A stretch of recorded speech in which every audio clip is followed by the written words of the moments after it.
Do you know what is screw thread? For what they are employed? Generally, they have two functions. One is for power transmission, another one is for motion. Okay.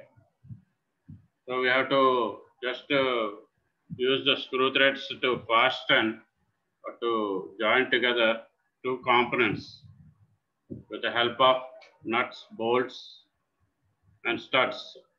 You might have drawn in the machine drawing. So you have to know what is bolt and what is nut, bolt and nut assembly. And they are used to transmit power and motion. Already we have seen. So if it is a type of motion, we have seen an example of the lead screw in a lathe. We have seen at least the lead screw in a lathe, though we might have not seen the lead screw of a fly press. So a particular example you can just quote as far as the motion is concerned. And what is the particular performance of the screw threads during the assembly? So that also you have to take into consideration, because during the assembly with the nut, that particular screw thread, bolt and nut, you just try to see. On the bolt is the exterior form, the threads are formed, and in the nut, the interior form, the threads are formed. So depending on number of parameters, so how the particular performance of the screw threads will be, it depends upon the machine tool. So what is the tool you are used for cutting off this threads, screw threads? That's very important, threading tool. And what is the work material? Whether you are using EN28 or EN356 or EN8 or the other materials like mild steel, or so you have to see that. And the tool also. The tool also is a very important machine tool and tool. So what is a machine tool? Is the machine, and tool is the threading tool. Okay. So all that you have to see. And here, as far as the classification of is concerned, you try to see the diagrams here, but are familiar with in the machine drawing. So we have the different types of screw threads, which are varying in different forms depending upon the pitch, the thread angle, etc. But each of them has one thing in common. So what is that? You just try to see the diagram, you can just see they are standardized in respect of the terms of pitch, in the dimensions of pitch. Suppose here you can see in this British standard Whitworth, this is pitch. You just try to see the definitions also, because today's our discussion will be mainly with the screw thread terminology. And this is the angle, 55 degrees thread angle. Suppose you try to draw perpendicular in the middle and divide this into half, 55 degrees. The half of this thread angle is the flank angle. So just try to see another diagram where we can say what are the different parts of a screw thread. So this is the crest, this is the root. And like the gears also, we can discuss the addendum and dedendum also here in screw threads. Okay. So all these are the different types. So there may be straight threads, and we can have the taper threads also. We can have the external threads also. We can have the internal threads also. So whenever we are talking of the, generally, it is a basic nomenclature of the particular external and internal parallel screw threads you have to get familiar with. Just like what are the parameters now I told you: crest, root, flank, the line joining the crest and the root of a screw thread is known as a flank. All that major diameter, what is the minor diameter?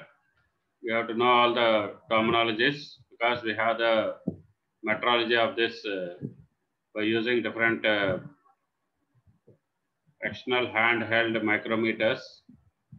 we can measure the major diameter, minor diameter, and by means of the pitch gauges or screw pitch gauges, we can go for the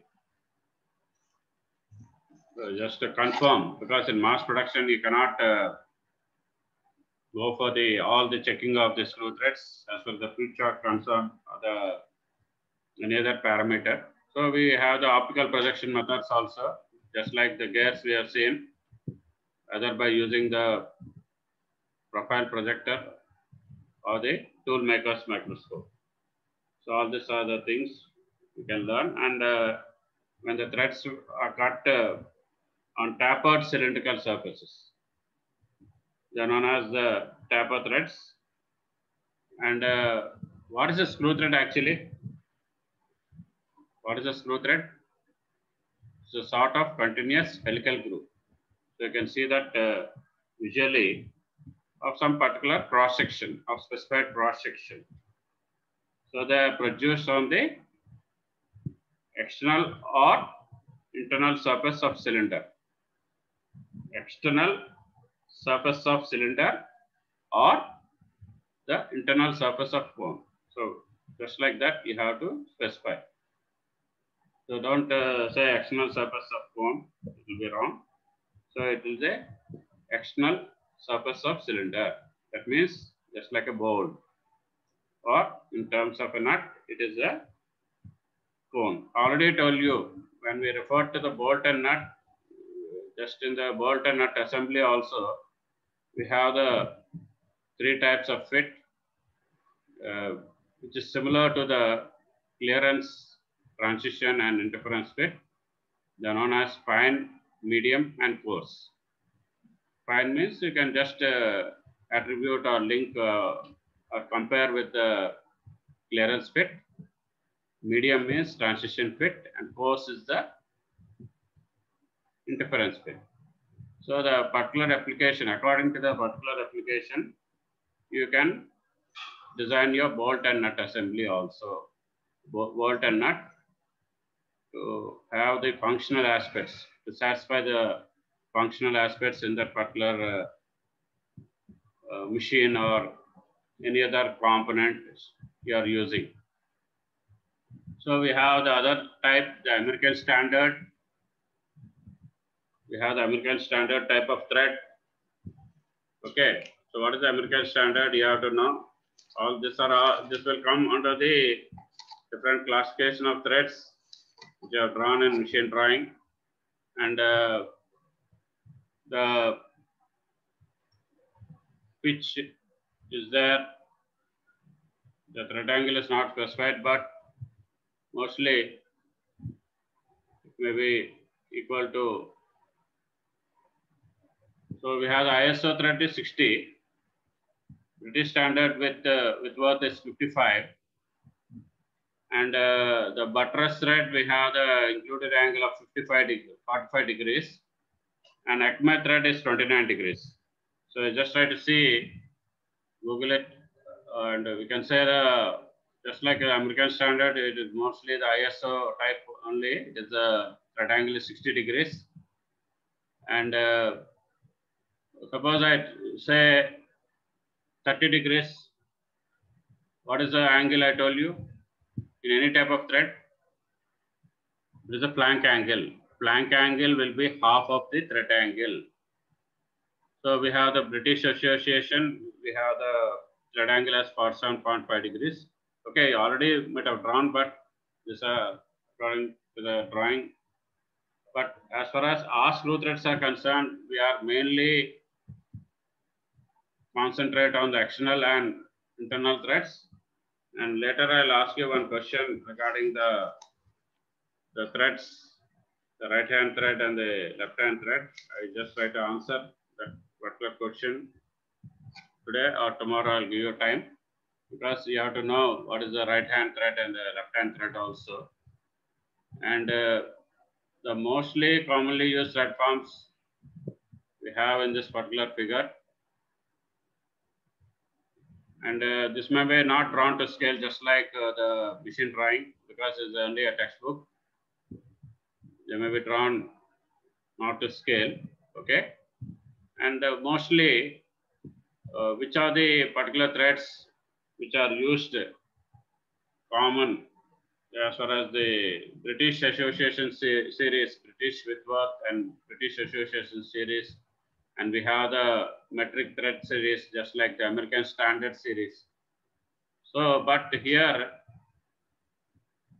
we have that unified thread was found later as far as all the threads are concerned, because they have to change the interchangeable assembly. We have already seen the interchangeability in limits, fits, and tolerances, because there may be two different countries like UK and America. They have added this unified thread. Okay, recently they may tell it was long back when the engineering stream has started, and this was standardized. The threads were standardized. Already told you what is ISO, International Standard Organization. Whatever mechanical components, bearings, threads, gears, so whatever you produce in one country, they can be used in another country also. So that is the thing, and we are now using the ISO standards only. Previously, they tried to use the Bureau of Indian Standards. That is different. Is dealt, all the standards are dealt in different chapters in different metrology books. And what is the screw thread definition? Already I told you. It's a continuous helical groove of specified cross section that is produced on the external surface of a cylinder or internal surface of a cone. They may be giving different, we can say different definitions, helical groove or helical ridge, both are same. But whatever you just try to understand and get in your mind, you follow that. And already I told you, we have the parallel screw threads and the tapered screw thread. So whenever a particular screw thread is formed in a cylinder, it's known as a straight or parallel screw thread. And whenever a particular screw thread is formed in a cone, or you may have seen the engineering graphics, the frustum of a cone, that is known as the tapered screw thread. So we'll be seeing that also, because in the definitions of major and minor diameter, you have to follow carefully the definitions. Suppose he is asking only major diameter and minor diameter, it is quite understood, or its inbuilt definition is for the external thread.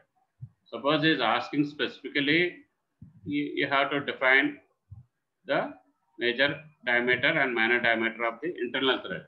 So that's very important.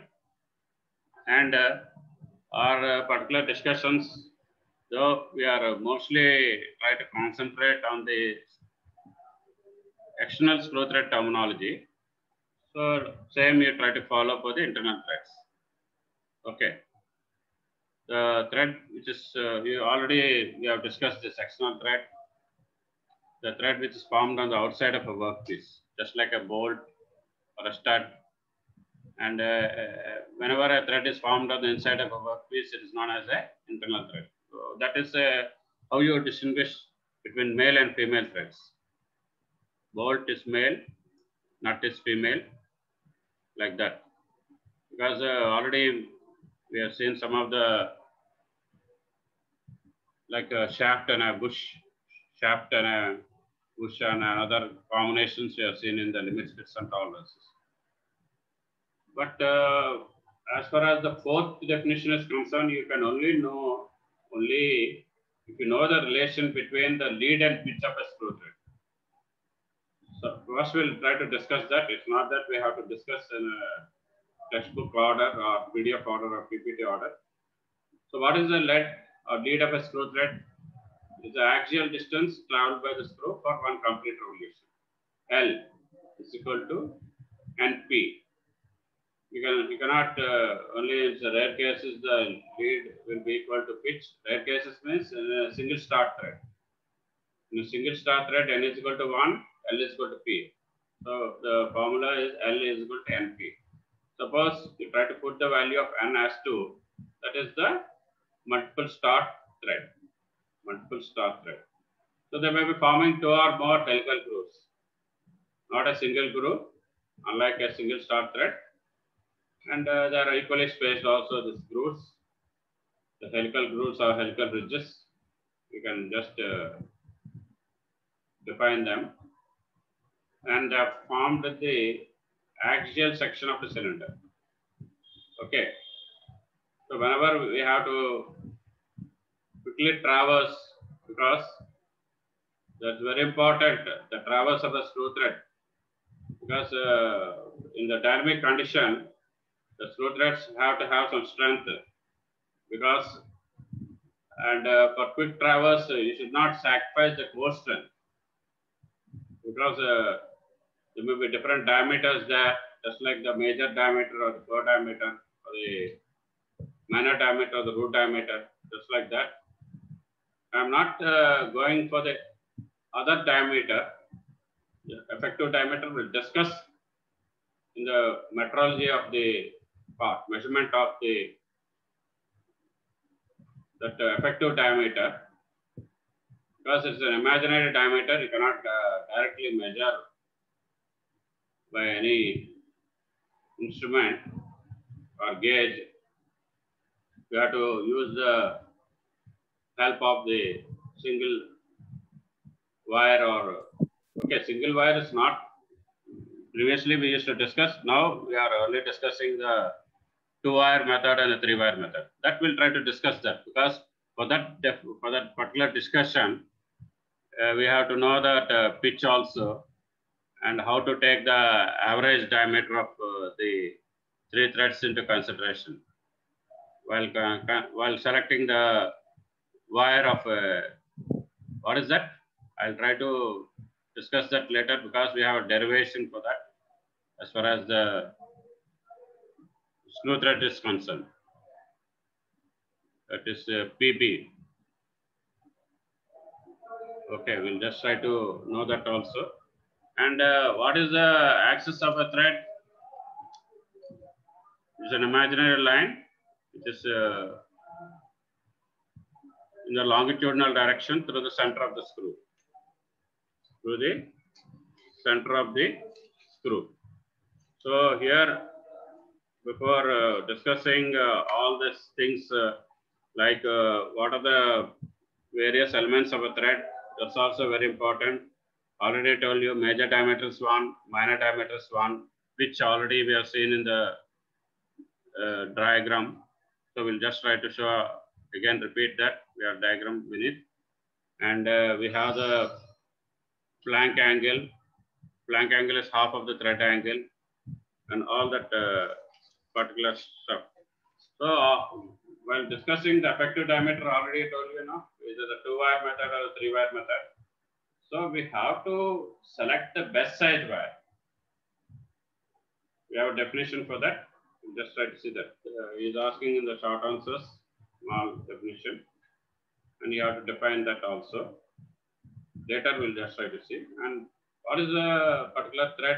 Already told you, external thread, internal thread, classification, parallel screw thread, taper screw thread, right hand thread, and left hand thread. So just try to observe that parameters, terminology regarding the screw thread. And not only the, already I told you in the gears when we are discussing, if all the particular 9 elements are correct and the 10th element, which is the profile, is not correct, you can directly reject that particular component, whether it's a gear or a screw thread. The profile also is a very important parameter in the quality assessment of a screw thread. So what is the profile? Generally the thread profile, or we can individually take the profile at the crest, at the tip of the thread, or the profile at the root of the thread, the bottom of the thread. So here, what is the right hand thread? You just try to see. So suppose you are just trying to hold a screw in your hand and you are observing the axis. The observer is looking along the axis, the screw thread axis. So suppose you are visualizing and trying to see a point moves along the thread in a clockwise direction. You can easily, by experience or you just try to attempt to distinguish between a right hand thread or left hand thread, you can have that also. So if the point moves along the thread in clockwise direction, that means away from the observer. It is the right hand thread. But if the point is moving toward the observer, that is the left hand thread. So you can easily see that. And the Christian man I have told you that this particular thing in the lathe, while you are just going for thread cutting on a lathe in a machine tool slab, but that is a definite viva voce question that can be asked because we have the experiment regarding the screw thread parameters like major diameter, minor diameter, pitch and thread angle. They may be giving any specimen, but don't try to copy or ask your, suppose we give other thread other than metric thread, we try to give the another thread angle, you'll be wrong. Because without putting effort, just like ready-made things, now people are, because you're seeing the attitude of while we're discussing in the project part in the final year, they want everything ready-made. Because the scratch from ground level, we have to work hard. We will be knowing in final year, okay, that is known as a literature survey. Because everything without, because we have ample time. You're not coming to the college now. You are sitting at home. You try to utilize the time fruitfully. Okay. So the next one is the form of the thread. It is shape for the counter of one complete thread. So that is the form. Crest already I told you. Is the tip of the thread, the prominent part of the thread. So as for the crest, we have both for the external and internal. But it is quite opposite term for the internal. So suppose one example I tried to tell you, the crest of the thread is the topmost portion of the tip of the thread in the case of an external thread. But in the case of an internal thread, it will be the bottommost portion. Okay, just like the root of a external thread, the positions will change. So you have to practice that figure, the external thread and the internal thread, and the different the parts of the particular thread, that is the flank, the line joining the crest and root of the thread, the major diameter, minor diameter, thread angle, thread depth also, that's very important, depth of the thread. So all this you have to see. So this flanks of the thread, straight edges, they connect the crest with the root. And what is the angle of the thread? So just we'll try to show you here. The angle of the thread is the thread angle, included angle. Half of this is the flank angle. Half of this is the flank angle. So this is the pitch. So just try to come to the definite terms of screw thread terminology. And this is the, here we have one thread crest profile. Here we have the root profile. And we have the triangle form here. That's known as the fundamental triangle. And from the tip of the triangle to this part, that's known as the crest truncation. Truncation of the thread, or because it is the forming at the crest form, crest position, it's known as the crest truncation. When it's forming at the root, it's known as the root truncation. Because people are having a wrong concept that the fundamental triangle is formed only at the crest, not at the root, but you can just define the fundamental triangle both at the crest and the root, the topmost portion and the bottommost portion. We are just discussing the axonal thread only here. So this is bound by extending the flanks. You can just try to see. You're extending this flank and you're extending this flank, and a triangle is formed. The triangle is the fundamental triangle. So this is the thing you can say, the triangle ABC, and it is referred to the fundamental triangle, and BC is the pitch. So I will just try to come back to this one. This is the depth of the thread we are discussing, the depth. And what is the addendum and dedendum? Similar to the gear, radial depth between the tip of the screw thread to the axis of the thread. It will be up to the axis. This is the axis of the screw thread. So that is the thing we can see.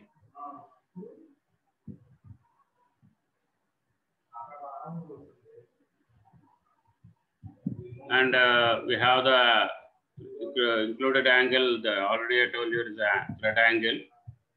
So it is the angle between the flanks or slope of the thread. They measured in an axial plane. So they measured in an axial plane. And what are the flank angles? They are the angles between the individual flanks. You can see the flank angle there also.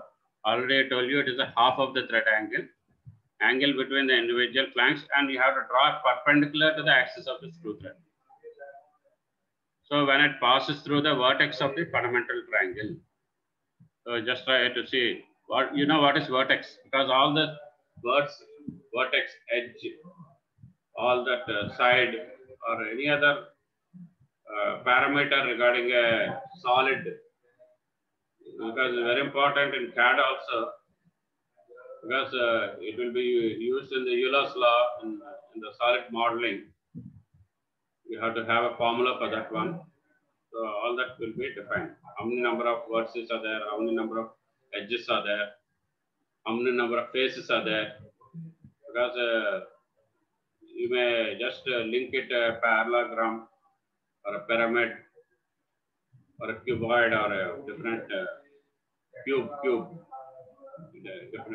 Definite solid edges, solid figures are there. How to go for this solid modeling. So what is the flank angle? So what I am telling, so only for a symmetrical thread you can say the flank angle is half of the thread angle, not for all the threads. And you cannot just throw a statement or just say a particular thread is symmetrical. You cannot say, because if the thread is symmetrical, the effective diameter, later we'll discuss that, the effective diameter or the pitch diameter will be equal. But in this universe, no thread is perfect. So it is just like errors in gas, we have errors in screw threads. That's very important. So we have the pitch, which already I told you. What is the distance measured? Distance measured parallel to the axis of the thread between the one point of the thread to the adjacent form. So just try to see. And if you try to have that formula regarding lead, L is equal to NP. What is the basic pitch? L is equal to NP. The basic pitch will be equal to lead by the number of thread stops. In case of a single star thread, N is equal to 1. And in case of multiple star thread, N may be equal to 2, 3, and so on. So just try to know the concept of the single star and the multi-star threads. Okay.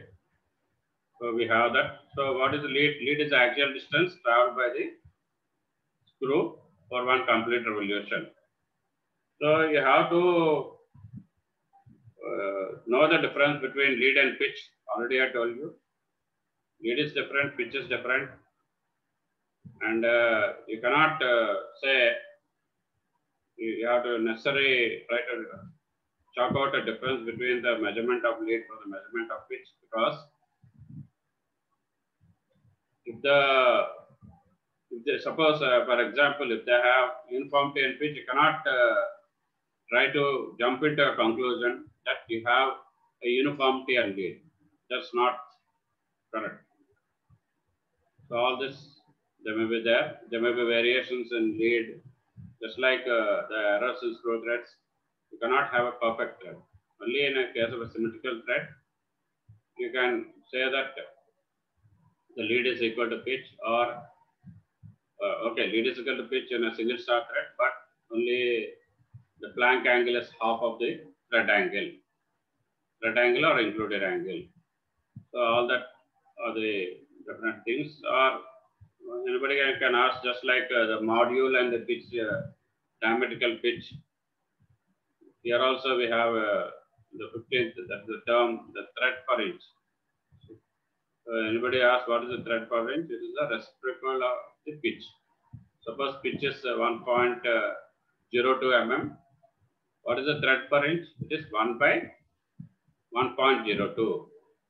That's how they may ask in the small problems. But here, as far as the syllabus is concerned, we are not having any problems.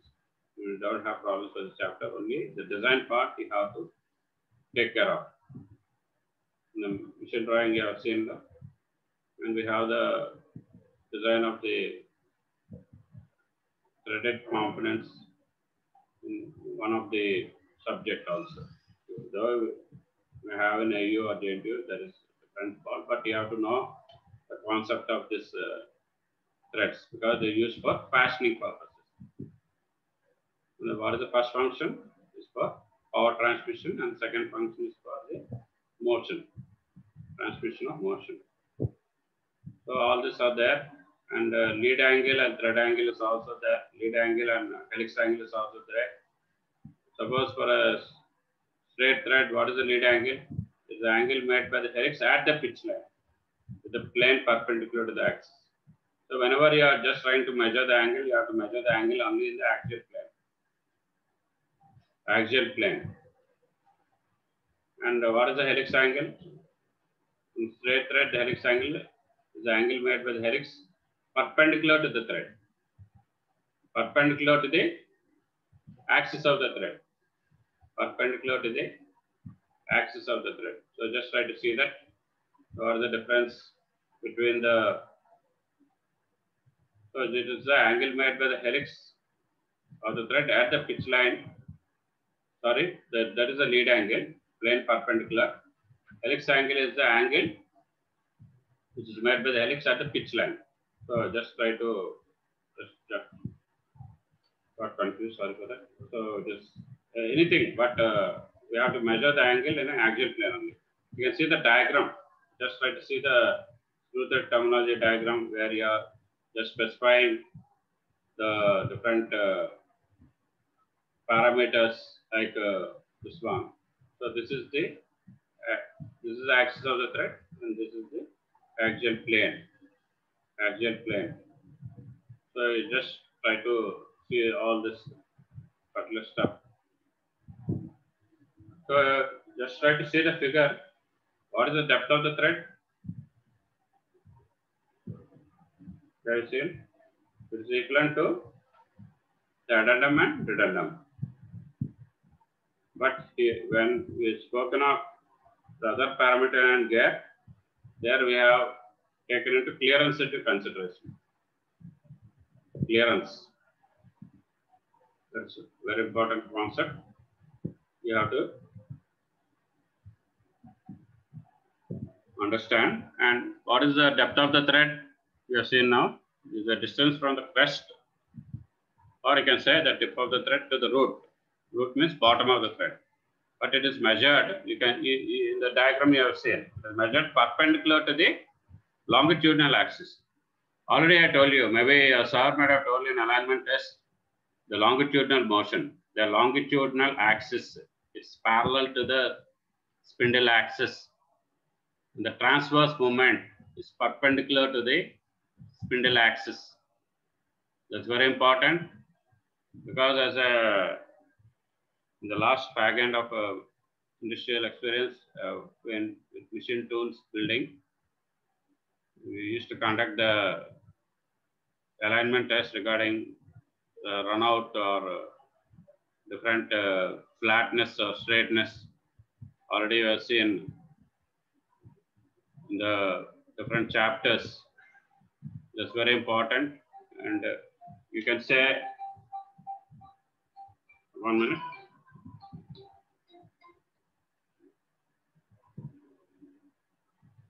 Hello, hello, hello.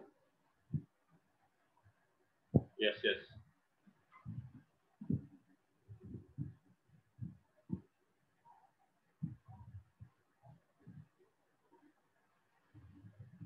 Can you call me after some few minutes? I'm in online class. I thought my colleague is calling. Okay. After call.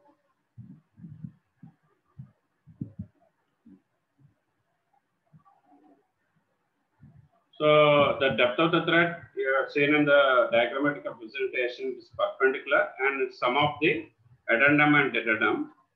And that is you can say it is a radial distance, radial depth. So the different terms. Already I told you, maybe in the, that's why production drawing is very important. I think I'm repeating time and again. In the alignment test also, that transverse movement and the longitudinal movement are very important while testing the alignment test. That's what I'm telling. The longitudinal axis parallel to the spindle axis, and the transverse movement is perpendicular to the spindle axis. So that lathe is very important. Not only lathe, all that very important, but unfortunately, the university syllabus they are only restricted to 3. Previously, in the unit system, we used to discuss whatever machines we used to have.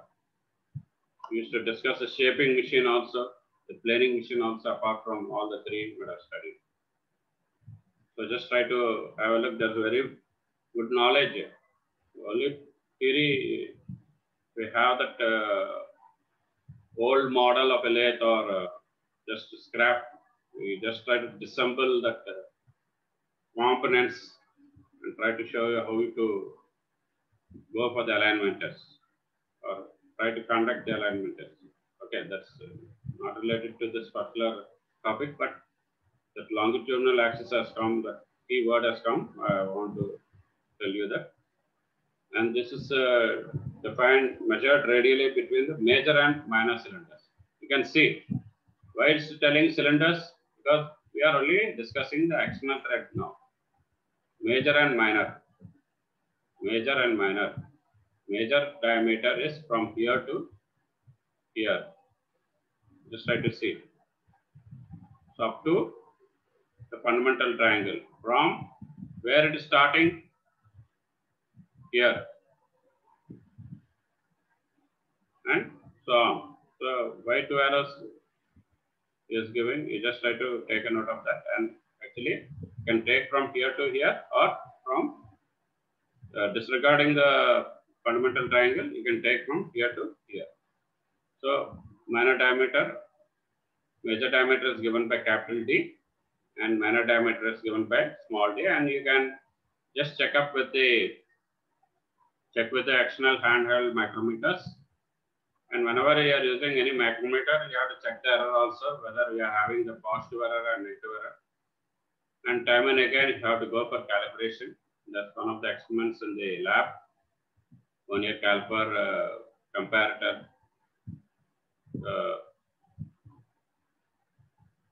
micrometer. And don't say simply the least count is given on the instrument. So how you have arrived in the intermediate stage, you might have just told. That's all the fundamentals. All this, because why I am telling all this, because whatever you have learned from the fundamentals to the last fag end, anything can be asked in the Viva. But nowadays, due to COVID or before COVID also in the JN2 labs, My experiences, the AU labs, okay, not telling about the infrastructure, the seriousness of the labs has declined. Just like a crash course now it is. So the point A here is, already I told you, is the apex of the triangle. What is this triangle? It is known as the fundamental triangle. So here, truncation, you try to see the literal verb, Wikipedia dictionary, or the Wikipedia meaning, or any other standard dictionaries. So what is the thread? Is sometimes truncated. So this is here from the tip of the thread to the apex of the fundamental triangle. That is known as crest truncation. So root truncation is from the bottom of the bottom or root of the bottom of the thread or root of the thread to the fundamental triangle which is formed at the root of the thread. So truncation will be both at the crest and the root. Okay. So sometimes it may be only at the crest or only at the root, or both at the crest and the root. So already I told you in the physical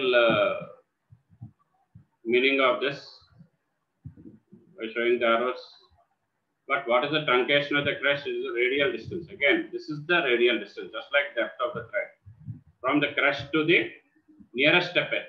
From the crest to the nearest apex. So this is the nearest apex for this one, as far as the crest is concerned, and this is the nearest apex for the root. So that is the crest truncation. So actually, in most of the not given any notation here, but you try to take it. It is given by S actually. It is given by S. You just try to see I.C. Gupta textbook. It is not given here, but this is the S. You can just give the subscript also. SC. The subscript is known as the truncation at the crest. SR, truncation at the root. So that's also there. And truncation of the root is the radial distance from the root to the nearest apex. From the root to the nearest apex. This is the nearest apex for the root. So like this one, we have the addendum and redundum. As far as the gear is concerned, so earlier I told you, you have to have an imprint of the gear figure and this screw thread figure in your mind. Not only with the examination point of view, maybe if we are going to any industry, screw thread manufacturing industry, they may ask the terminology regarding this one and gears also. Not only that, you don't say I have not learned bearing or some standard mechanical components which are not covered. At least you try to explore while you are going for an interview, prepare for an interview. Whatever things which are not in the syllabus, you try to go contents beyond the syllabus. That's very important, because how we are trying to bridge the gap here, because though you are now away and happily sitting at your house or leaning against the chair and listening to an online class, but whenever we have the top line, we just try to, now it is going now, CATIA training, how many are attending, I don't know. Have you given the data? That's okay, we should not discuss in this online class. So just try to, I'll put in the notice in the group, okay? Because I'm in charge of that, I have to follow that. And what is the addendum? What is the addendum? We are only discussing the external thread here, mind you. Is the radial distance between the major and pitch cylinders. Already I told you, major cylinder is this one, which is referred to the major diameter, and minor cylinder to the minor diameter. And here it is the radial distance between the major and pitch cylinders. Pitch cylinder is here. Just try to see that. Along the pitch line. Along the pitch line. This one. From here to here. And from the pitch line to the, what is that? Duodenum is the minor cylinder. But both the portions will interchange, vice versa. So whenever the same thing we are discussing, the same terminology, the same term, addendum and duodenum. For an internal thread, it's different.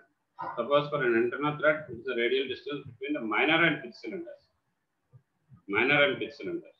Same for the duodenum. So the interchange.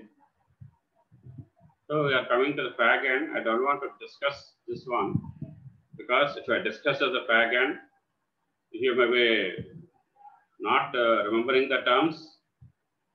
Tomorrow I'll start afresh with the definitions of major diameter and minor diameter, and directly I'll just discuss the errors later, the fag end of this chapter. But we'll be going for the measurement of the screw thread element starting from the major diameter and minor diameter. With one class we can finish the major diameter and minor diameter.